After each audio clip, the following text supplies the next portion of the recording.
அவுதுல்லாஹிமினஷைத்தானிர் பிஸ்மில்லாஹிர் ரஹ்மானிர் ரஹீம். அன்பார்ந்த நேயர்களே, பலஸ்தீன் மீட்பு போர் 940வது நாளை எட்டியிருக்கிறது. ஈரானுக்கும் மனித இனத்தின் எதிரிகளாகிய அமெரிக்காவுக்கும் இஸ்ரேலுக்கும் இடையே உள்ள யுத்தம் 77வது நாளை எட்டியிருக்கிறது. ஹர்முஸ் நீரிணை வழியாக ஈரான் ஒரு பெரும் பொருளை ஈட்டி வருவது மிகப்பெரிய வருத்தத்தை ட்ரம்புக்கு ஏற்படுத்தி இருக்கிறது. வேறு வழி இல்லாமல் இதுவரைக்கும் எதிர் நாடு என்று காட்டிக்கொண்ட சைனாவுக்கு போய் வந்ததை நேற்று குறிப்பிட்டோம். சைனாவில் மிகவும் கேவலமான அல்லது அவமானப்படுத்தக்கூடிய அளவில் சில நிகழ்வுகள் நடந்திருக்கின்றன. அது இன்றைக்கு நம்மளுடைய பிரிண்ட் மீடியா என்று சொல்லக்கூடிய அச்சு ஊடகம் நிறைய செய்திகளை வெளியே கொண்டு வந்திருக்கிறது. குறிப்பாக த ஹிந்து நியூஸ் பேப்பர்.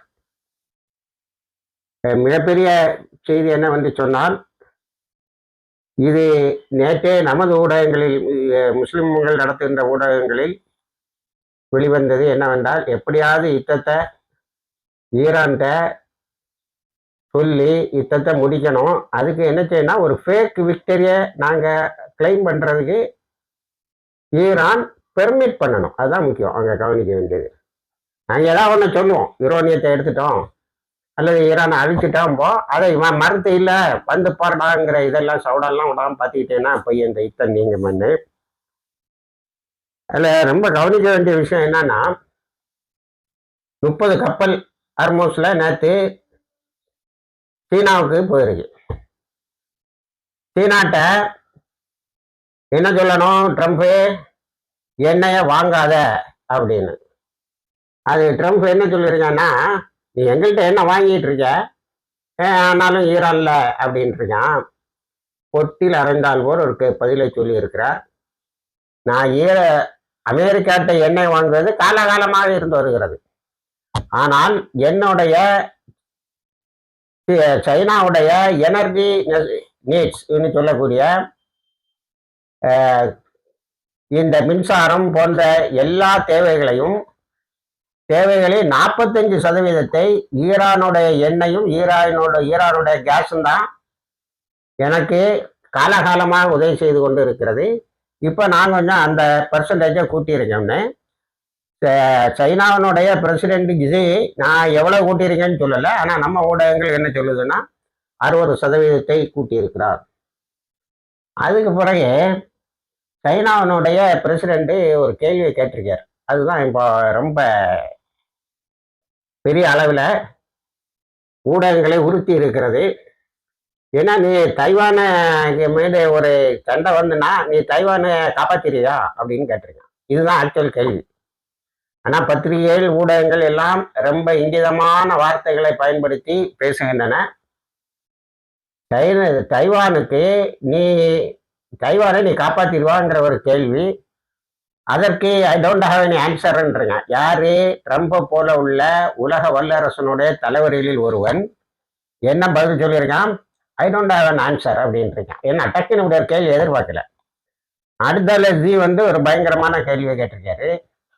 அது என்னவென்று சொன்னால், தைவானுக்கு தொடுத்து ஆயுதம் விட்டுட்டு தான் இருப்பியோ அப்படின்னு இருக்கான். அதாவது அப்படின்னு கேட்டிருக்காரு. அதுக்கு I will decide after reaching America. ஏன்னா அமெரிக்காவில் இருந்து நீ தானேயா வந்திருக்கா சைனாக்கு, சொல்ல வேண்டியதானே. இந்த கேள்வியை எதிர்பார்க்கவில்லை. அதுக்கு பிறகு ட்ரம்ப் என்ன செய்திருக்கான், இவர் என்ன ரொம்ப மூஞ்சில் அடிச்ச மாதிரி கேள்வி கேட்டுட்டு இருக்காருன்னு அவருக்கு ஆறுதலாக ஒரு வார்த்தையை சொல்லியிருக்கான். தைவான் சீரானுடைய பிடியிலிருந்து நான் என்னை விடுவித்துக் கொள்வேன் என்று ஒரு சுதந்திர போரை தொடங்குவதை நான் விரும்பவில்லை. எப்பா அப்போ என்ன உற்றுப்பா கேள்வி கேட்காமன்னு அர்த்தம். தைவான் உன்னோட சண்டை போடுறதை நாங்கள் விரும்பலை அப்படின்னு. ஆனால் சீனா ஒரு வேலை செய்துட்டு இருக்கு. அது ஒரு எமர்ஜிங் குளோபல் பவர். அமெரிக்காவை தூக்கி விழுங்கக்கூடிய அளவில் அது ஒரு பெரிய அளவில் உலக சக்தியாக வளர்ந்து கொண்டு இருக்கிறது. அது ஏற்கனவே அரபு நாடுகளை கூப்பிட்டு பேசிடுது. இந்த யுத்தம் நடந்துகிட்டு இருக்கும் போது ஏப்ரல் 28 ஆரம்பிச்சு 77 நாளா அங்கே ஒரு அடி இங்கே ஒரு அடியாக நடந்துகிட்டு இருக்கேன். அந்த ஈரான் வார்ல, ஈரான் மீது நடந்த ஆக்கிரமிப்பின் போது தைவானை கூப்பிட்டு கையை குலுக்கிட்டார். அந்த ரீஜனல்ல வரக்கூடிய கான்ஃபிளிக்ட், இவன் எதையெல்லாம் வச்சு ஆயுதங்களை விற்பனை செய்கிறானோ அதுக்கெல்லாம் வழி இல்லாமல் ஆகிட்டார். அப்போ தைவான் என்ன ஃபீல் பண்ணுதுன்னா, நம்ம வந்து சீனாவுன்னு ஒரு பைதியாவே கண்டினியூ பண்ணிட்டு போயிடலாம்ங்கிற மாதிரி அது நினைக்கக்கூடிய அளவுக்கு கொண்டு வந்துட்டார். அதான் இந்த 2 கேள்வியும் கேட்ட பிறகு இப்போ ட்ரம்ப் வந்து கான்ஃப்ளிக்ட் வந்தால், அதாவது தைவானோட சைனாவுக்கு ஒரு சண்டை வந்தா ஆயுதத்தை கொடுப்பவோ அல்லது உதவி செய்யவோ அதை பாதுகாக்கவோ வர முடியாது. பென்டகன், நான் ஒரு 2 மாசத்துக்கு முன்னாடி உங்கள்கிட்ட சொன்னேன், பென்டகன் வந்து அமெரிக்க இராணுவ தலைமையகம் நத்தியானு இவன் ட்ரம்ப்கிட்ட நம்மகிட்ட ஆயுதம் இல்லைன்னு சொல்லும்போது, கொஞ்சம் ஆயுதம் இருக்கிறது எதுக்கு வச்சிருக்கோம்னா, இந்த event of a conflict in China and Taiwan, between China and Taiwan. தைவானுக்கும் சைனாவுக்கும் இடையில சண்டை வந்தா நமக்கு கையில ஆயுதம் இல்லாம ஆயிரும், வேற யாரும் நம்மளை அடிச்சாலும் ஆயுதம் இல்லாம ஆயிரும். அதனால நீ வந்து ஈரான் யுத்தத்தை உடனே முடிச்சுட்டு வெளியில வந்துருன்னு சொன்னதை நான் உங்களுக்கு சொன்னேன். அப்போ இப்போ சைனா நேரடியாகவே கேட்டு விட்டது. அப்போ இந்த 2 கேள்விகளையும் மடங்கி போய் கடைசியில நான் இங்க அவன்கிட்ட பேச வந்தது 9500 கிலோமீட்டருக்கு அந்த பக்கம் நடக்கக்கூடிய ஒரு யுத்தம் என்று ஈரானை சுட்டி காட்டி இருக்கிறார். அது ஈரானை சுட்டி காட்டினா, ஈரான் யுத்தத்துல அவரு நாங்கள் எங்களுடைய நிலைப்பாட்டில் மாற்றமில்லை, சண்டையில் வரக்கூடாது என்றுதான் விரும்புகிறோம்.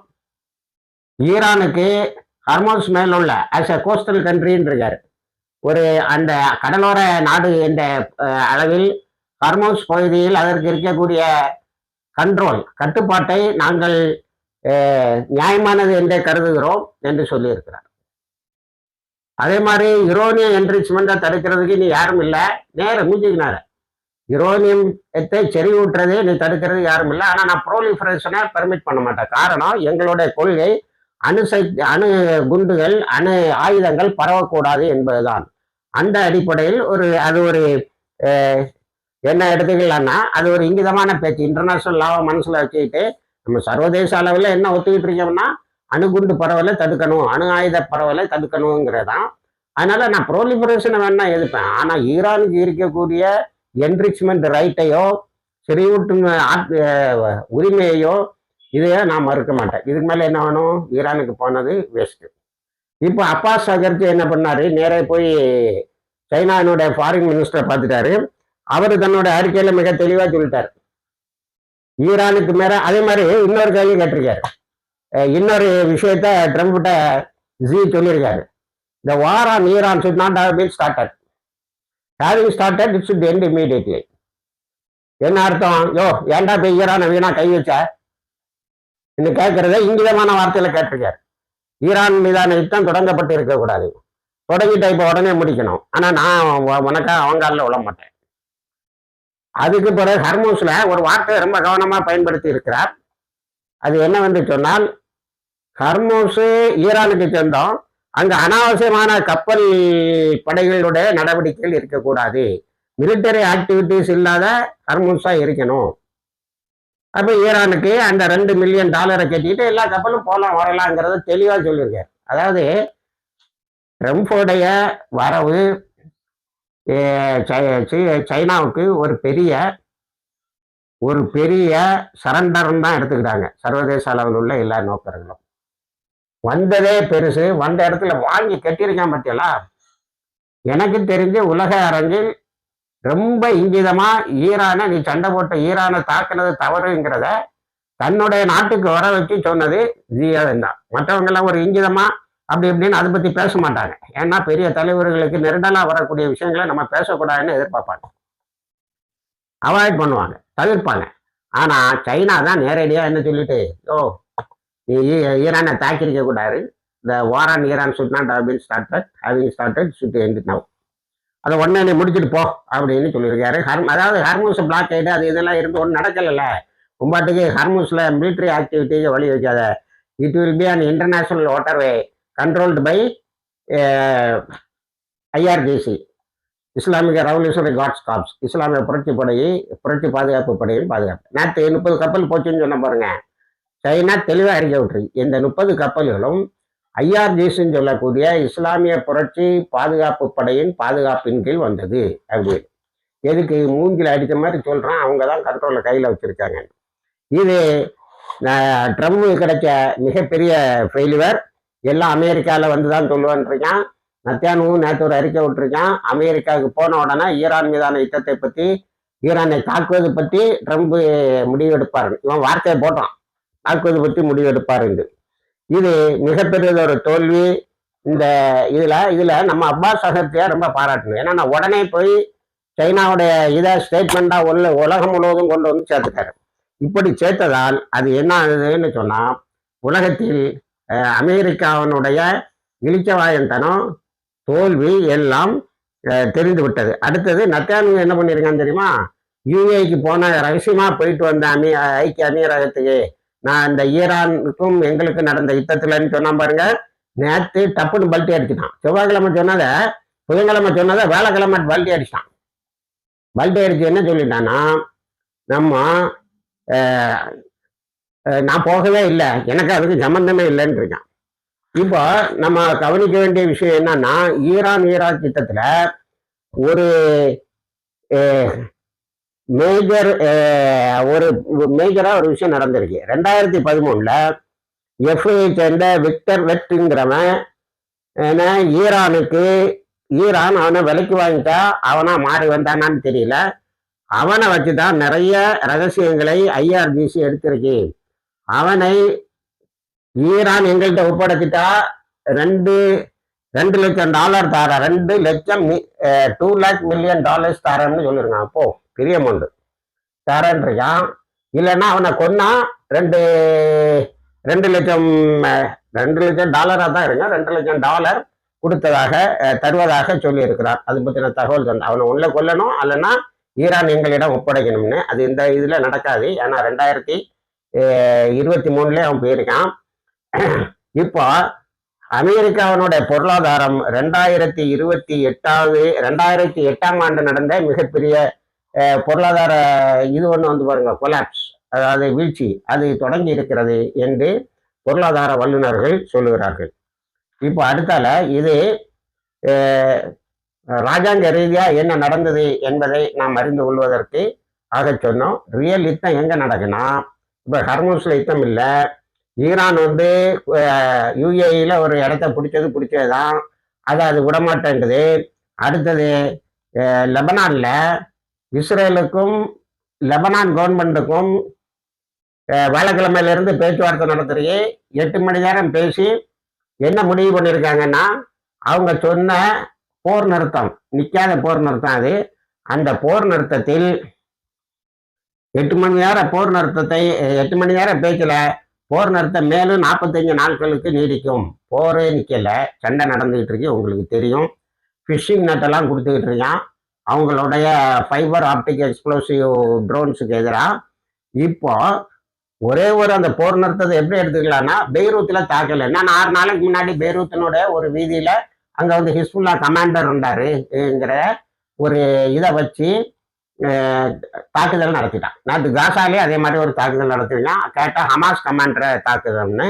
ஆனா என்ன நடந்து போச்சுன்னா, லெபனான் வந்து பயங்கரமா தாக்கி இந்த நார்தர்ன் இஸ்ரேல் இருக்கு பாருங்க, அந்த நார்தர்ன் இஸ்ரேல ஃபுல்லா தொலைச்சி கையில் எடுத்துட்டான். அதுல வெளியில வந்த ஒரு இராணுவ அதிகாரி ஒரு செய்தியை சொல்லியிருக்கேன், தனி காணொலியாக இடம்பெற வேண்டும், அதனால தனியா பார்ப்பான். என்ன சொல்லியிருக்கேன்னா, 81,000 பேர் நாங்க காயம்பட்டோம், கைகாலை இழந்தோம், வாழ்க்கை முழுவதும் சப்போர்ட்ல வாழறதுக்கு கஷ்டமா இருக்கு. இது வரைக்கும் 30 பேர் இந்த மே 14 இருந்து இன்றைக்கு உள்ளால 30 பேர் தற்கொலை பண்ணி இருக்கிறார்கள் என்று சொல்லியிருக்கிறார். எங்களுடைய கஷ்டங்களை யாரும் அறிவதில்லை. அது செத்து போயிருந்தா அங்கனே போயிருக்கோம், காயம்பட்டு நாங்க கஷ்டப்படுறோம். இந்த 81,000 ஃபிகரை எப்படி சொல்றேன்னா, காயம்பட்டவர்களை சரியா என்றது ஹமாஸ் தான் அப்படிங்கிறான். அப்போ இப்ப நார்தர்ன் இஸ்ரேலு அவனை கையில இருந்து கம்ப்ளீட்டா போயிட்டா, இப்ப போய் பேச்சுவார்த்தைன்னு சொல்லி, பேச்சுவார்த்தை நமக்கு தெரியுமில்ல இஸ்ரேல். ஆனா ஹிஸ்புல்லா கூப்பிட்டுருங்க, ஹிஸ்புல்லா நாங்க வரமாட்டோம், லெபனான்ல இருக்கக்கூடிய இஸ்ரேலிய தளங்களை வெளியே தள்ளுவது எங்களுடைய கடமை. இப்ப நாங்க இஸ்ரேல்ல கையகப்படுத்திருக்கக்கூடிய இடங்கள் ஆக்குப்பைடு லேண்டு தான், இஸ்ரேலால் ஆக்கிரமிக்கப்பட்ட இடங்களை தான் நாங்க கையகப்படுத்திருக்கோம். நான் ஏற்கனவே சொன்னேன், லிட்டானிய ரிவர் அத்தாரிட்டி வந்து நிறைய பிரிட்ஜ் எல்லாம் போட்டிருக்கேன். காசால ரியல் யுத்தம் தொடங்கி விட்டது. காசால ரியல் யுத்தம் எப்படி தொடங்கிட்டுன்னா, ரஃபா நெருக்கடி இருக்கு பாருங்க, பச்சு காய்ச்சி காய்ச்சின்னு காய்ச்சிடும். அந்த ஏரியால தெல்லல் சுல்தான் பகுதியில காயம்பட்ட ஒரு இராணுவ அதிகாரி, அவருக்கு அவருடைய அறிக்கைகள் எதுல வருதுன்னா இஸ்ரேல மீடியால வருது. அவருக்கு பேரை என்ன சொல்றாங்கன்னா மேஜர் ஏ, இதுக்கு மேல கேட்காதங்க, நச்சானுக்கு சுட்டு கொண்டு வருவோம் அவரை அப்படின்ட்டு இஸ்ரேலிய மீடியாக்கள் போடுது. அதுலதான் அவரு நாங்க 30 பேர் தற்கொலை பண்ணிக்கிட்டோம், இந்த 3 நாளைக்குள்ளால 30 பேர் தற்கொலை பண்ணிக்கிட்டோம், காலும் கையும் இழந்து இன்னொருவருடைய உயிர் உதவியோடு வாழுதுங்கிறது வாழ்க்கை முழுவதும் உள்ள பெரிய சிரமமாக இருக்கிறது. நாங்க இதை பேசிட்டு இருந்தோம், பேசிட்டு வெளியில வந்தோம்னா பார்த்தா அடுத்த நாள் 30 பேரை தற்கொலை பண்ணி கொண்டார்கள் என்று சொல்லி இருக்கிறார். இத இப்போ ஒரு கேள்வி வருது, இஸ்ரேலி மீடியா எதையுமே வெளியிடக்கூடாதுன்னு சொல்லி நத்தன்யாஹூ ஒரு பெரிய அறிக்கை விட்டுருக்கான். அத இஸ்ரேலில் உள்ள ஊடகங்கள் எப்படி பார்க்கின்றன என்று சொன்னால், நத்தன்யாஹூ யுத்தம் வர வர நம்ம ஜெயிக்கன்னு தான் சொல்லிட்டு இருப்பான், அதை நம்ம நம்பக்கூடாது. அந்த போர் வர்றது வர, போர் இல்லை எலெக்ஷன் வர்றது வர நான் ஜெயிச்சுட்டே இருக்கேன்னு தான் காட்டுவான். இப்போ நேற்று ஒரு அறிக்கை விட்டுருக்கேன், 60% காசா, 60% காசா என் கையில் இருக்கு அப்படின்னு. உடனே தான் இந்த தாக்குதல் நடந்திருக்கு ரஃபால நேற்று இசத்தின் அல் காசம் பிரிகேட்ஸோடைய தாக்குதல் பயங்கரமா நடந்து ரஃபாவை விட்டு ஓடி இருக்காங்க. இனிமே ரஃபா ஓப்பனிங் தானாவே ஓப்பன் ஆகும் போல தெரியுது. ரஃபால ஒரு தாக்குதல் நடத்திருக்காங்களா, தெல்லல் சுல்தான்ல 2 ஆம்புஷ், பெரிய ஆம்புஷ், சரியா தாக்க ஆரம்பிச்சாங்க, பெரிய ஆம்புஷ் பண்ணியிருக்காங்க. 40-45 பேர் கிட்ட காயமடைந்து இருக்கிறார்கள். இறந்தவர்களின் எண்ணிக்கை தெரியவில்லை. ஹமாஸ் சொல்லுது இறந்தவர்கள் 18 பேருன்னு. இஸ்ரேல் வந்து ஹெலிகாப்டர்ல அவங்களை தூக்கிட்டு போவதை தவிர எந்த தகவலையும் தரவில்லை. அடுத்த இந்த தாக்குதல் ஒரு பெரிய செய்தியை சொல்லுது. ஹமாஸ் மீண்டும் தங்களுடைய பலத்தை வலுப்படுத்தி கொண்டார்கள். இவன் பேச்சுவார்த்தை சீஸ்ஃபயர்னு சொல்லிட்டு தாக்கிட்டே இருப்பான். அப்ப நம்மளும் தாக்கிட்டே தான் இனிமே பேச்சுவார்த்தைங்கிற முடிவுக்கு வந்த மாதிரி தெரியுது. தெளிவான அறிக்கையாக அவர் சொல்லவில்லை. ஆனால் அதே மாதிரி அல் ரிமால் நெய்பர்ஹுட்ல, அதாவது ரஃபா பகுதியில இன்னொரு தாக்குதலை நடத்தி இருக்கிறார்கள். அதுல 2 பேருக்கும் சண்டை நடந்திருக்கு. அதுல சில ஹாஸ்பிட்டல் பகுதிகள் தாக்கப்பட்டிருக்கின்றன. அதிலையும் இஸ்ரேலிய இராணுவத்தினர் பெரிய அளவில் பாதிக்கப்பட்டு இருக்கிறார்கள். ஆக இவன் இதையெல்லாம் மறைக்கிறதுக்கு உடனே நாங்கள் காசால இப்போ 60% கையில் இருக்கு, எங்க ஆரஞ்சு லைன் வந்து நாங்கள் கைப்பற்றின பகுதியாக தான் எடுத்துக்கணும் அப்படின்னு சொல்லியிருக்கான். அதை இஸ்ரேல் மீடியா எக்ஸ்போஸ் பண்ணுது, சும்மா பம்மத்து பண்ணி எங்களை எல்லாம் நீ வந்து ஏமாற்றக்கூடாது என்று. அடுத்து ரஃபா பகுதியில் நடக்கக்கூடிய அந்த யுத்தத்தை தொடர்ந்து மேக்கரையில நேற்று 13 தாக்குதலை நடத்தி இருக்கிறார்கள். அதுல அல் அக்ஸா பள்ளிவாசல்ல ஜும்மால நேற்று 75,000 பேர் தொழுது இருக்கிறார்கள் வெள்ளிக்கிழமை. அல் அக்ஸா மஸ்ஜிதுல 75,000 பேர் ஜும்மா தொழுது எதை காட்டுகிறது என்று சொன்னால், இவனுடைய கெடுபிடிகள்லாம் நிறைய நடக்கு. 23,000 பேரை மேக்கரையில மட்டும் கைது பண்ணியிருக்கான். இவனுடைய கெடுபிடிகள் நிறைய நடந்தாலும் அந்த கெடுபிடிகளை தாண்டியும் மக்கள் போய் தொழுகிறார்கள். மேக்கரையில் உள்ளவங்களுக்கு பல தடைகள், இப்போ கொஞ்சம் கொஞ்சம் போறாங்க. ஆனா அனைத்தையும் தாண்டி அவர்கள் தொழுது இது பள்ளிவாசல், இந்த முதல் கிபிலா எங்களுக்கு சொந்தமானது என்பதை நிலைநாட்டி இருக்கிறார்கள். இல்லை இன்னொரு டெவலப்மெண்ட் என்னன்னா, பிஎல்ஓயா இருந்து பிஎல்ஓவா மாறி கடைசியில் அல்ஃபத்தாவா மாறின முகமது ஃபத்தா அப்பாஸ், அவன் தான் பாலஸ்தீன் அத்தாரிட்டி, நான் தான் உலகத்திலே இந்த ரெகக்னைஸ் பண்ணப்பட்ட அங்கீகரிக்கப்பட்ட பாலஸ்தீன மக்களுக்கான பிரதிநிதி என்று சொல்லி கொண்டிருந்தான். 2 நாட்களாக அவங்களுடைய பொதுக்குழு நடந்து கொண்டு இருக்கிறது. அதில் அப்பாஸ் படுதோல்வி, அவர் தலைவர் இல்லை என்பதை எல்லோருமாக நிராகரித்து விட்டார்கள். இப்போ இவன் என்ன ரவுடித்தனத்தை பண்ணி மீண்டும் அந்த தலைமையை சேர்த்து கொள்வான் என்பது தெரியவில்லை. அதே போல சிரியால 36 கட்டடங்கள் ஆசாத் பீரியட்ல இடிக்கப்பட்டிருக்கு. அவங்க இன்னும் அந்த இடத்துக்கு திரும்ப வரல. அதனால யுனைடெட் நேஷன்ஸ் ஹியூமன் ரைட்ஸ் வந்து இஸ்ரேலுடைய பணத்துல அந்த கட்டடங்களை கட்டி கொடுக்க வேண்டும் என்று ஒரு மூவ்மெண்ட்டை தொடங்கி இருக்கிறது. அதே போல சிரியால நேற்று 2 அவுட் போஸ்ட்டை கொண்டு வந்திருக்கான். அங்க உள்ள அது யர்முக் பகுதியில, அங்க உள்ள 2 யர்முக் யுத்தத்தை பத்தி நீங்க கேள்விப்பட்டிருப்பீங்க. அது உலக வரலாற்றை மாற்றிய யுத்தங்களில் ஒன்று. அந்த யர்முக் பகுதியில பல புதிய போஸ்டெல்லாம் கொண்டு வந்திருக்கான். அது அவ்வளவுக்கு நேற்று இஸ்லாமிக் ரெசிஸ்டன்ஸ் சொல்லக்கூடிய மக்கள் அடித்து வீழ்த்தி இருக்கிறார்கள். இணைந்திருங்கள், தகவல்களை தருகிறோம். வாய்க்கிறதவான அல்ஹம்துலில்லாஹ் ரபில் ஆலமீன்.